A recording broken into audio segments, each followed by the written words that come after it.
Wow, Bernie Sanders is on the phone. I hope he's not in a bad mood. Hello, this is Bernie Sanders, and I am not in a bad mood. I'm just fucking tired, all right? Why is that, Bernie? Because I'm already resigned to the sad fact that my revolution is now nothing more than a sick front to support a man who spent his whole career fighting against everything I support. Okay, but that doesn't put you in a bad mood? Oh, how could I be in a bad mood? Nancy Pelosi just called Donald Trump fat. So that's something, right? Isn't that just another empty gesture on her part? Oh, no, of course not. It's a devastating gut punch to our country's corrupt power structure. All that's needed now is for Joe to call Trump a malarkey-filled curmudgeon, and the party will finally have a platform. So you think Biden can defeat Trump? Yes, because Joe and I are busy building new policy-focused task forces on climate change, criminal justice reform, health care, and so on.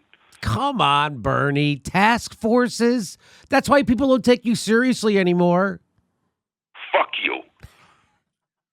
Mother Jones says Joe wants to hear from, quote, Bernie's policy wonks. See? Things are looking up. They're not calling them bros anymore. Smooth sailing from here on.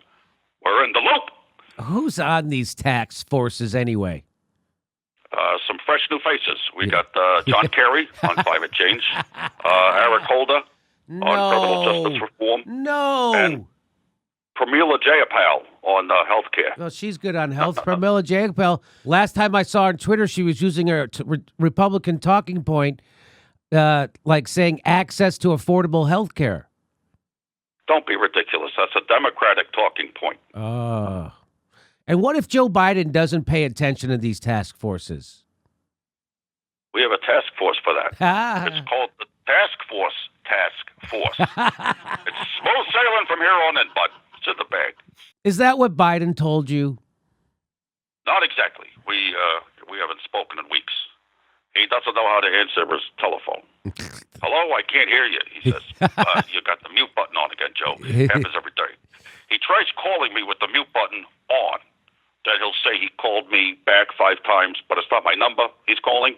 When I finally do get him on the phone, he's like, I called you 5 times already, you didn't pick up, and so on and so forth. Then how do you two communicate? We are now assembling a phone task force to look into that.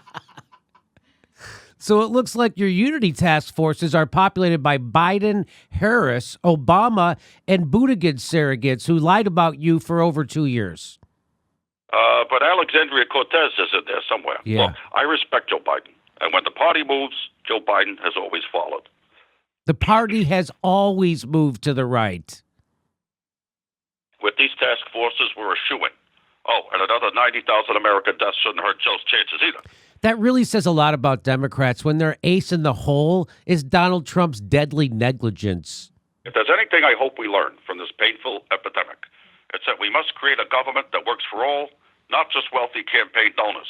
Now shut up and vote for the guy with all the wealthy campaign donors. Hey, this is the part where I tell you where our live shows are, but there aren't any. And then I would tell you to go join our premium, but nobody has a fucking job. So why don't you just enjoy the video?